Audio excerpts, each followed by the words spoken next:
আসসালামু আলাইকুম। আপনারা সবাই কেমন আছেন? আমি আলহামদুলিল্লাহ। আমি আজ আপনাদেরকে রান্না করে দেখাবো করলা দিয়ে চিংড়ি শুটকির চচ্চড়ি। এর মধ্যে আমি একটা আলুও দিয়েছি। আমি চচ্চড়ি বানানোর জন্য উপকরণগুলো রেডি করে নিয়েছি। এগুলো কড়াইয়ের মধ্যে দিয়ে দিচ্ছি। এখন তার উপরে কেটে রাখা পেঁয়াজ কুচি, কাঁচামরিচ কুচি দিয়ে দিচ্ছি। দিয়ে দিচ্ছি পরিমাণ মতো সয়াবিন তেল। এখন একে একে বাকি সব মশলা পরিমাণ মতো দিয়ে দিব। দিয়ে দিচ্ছি লবণ, হলুদ গুঁড়া, ধনিয়া গুঁড়া,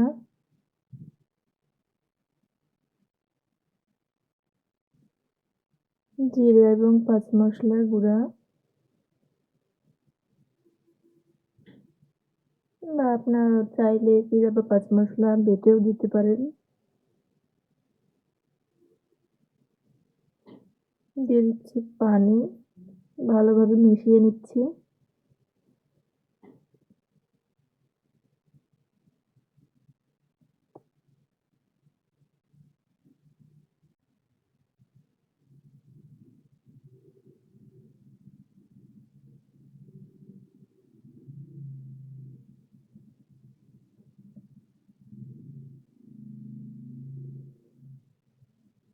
এখন রান্নার জন্য আর একটু পানি যোগ করে দিচ্ছি। আমি এখানে 1.5 কাপ মতো পানি দিয়েছি।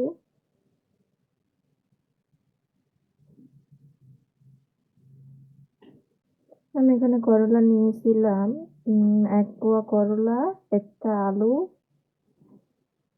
এবং একটা বড় সাইজের আলু, একটা ছোট সাইজের আলু এবং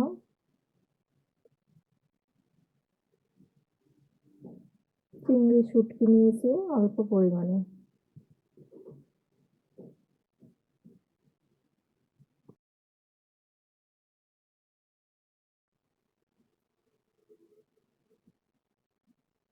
আমি এখন এর মধ্যে দিয়ে দিব চিংড়ি শুটকিগুলো। চিংড়ি শুটকিগুলো আমি ভালোভাবে ধুয়ে পরিষ্কার করে নিয়েছি। এগুলো আলাদাভাবে ভাজার কোনো দরকার নেই, যেহেতু আমি এটা চচ্চড়ির মধ্যে দিচ্ছি।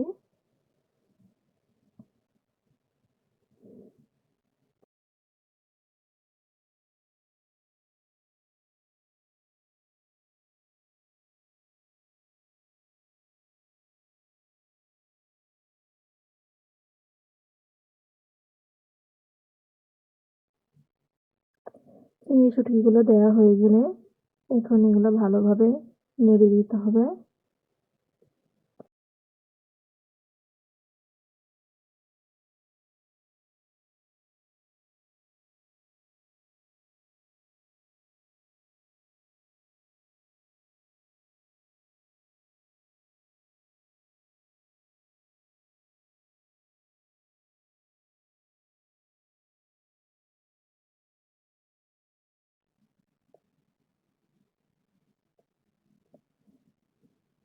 নেড়ে দেওয়া হয়ে গেছে, এখন ঢাকনা দিয়ে ঢেকে দিলাম। অপেক্ষা করব 10 মিনিট পর্যন্ত। চচ্চড়ি হতে বেশি সময় লাগে না। এখন এর মধ্যে দিয়ে দিচ্ছি আমি আদা বাটা, রসুন বাটা। আবারও ভালোভাবে নেড়ে দিচ্ছি। কিছুক্ষণ অপেক্ষা করব। এটা আবারও ঢেকে দিচ্ছি 5 মিনিটের জন্য।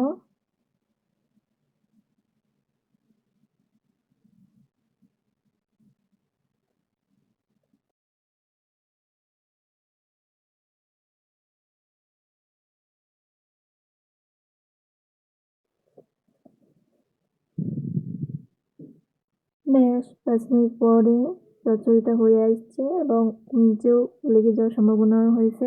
এখন আমি চুলাটা অফ করে এগুলো নামিয়ে নিচ্ছি।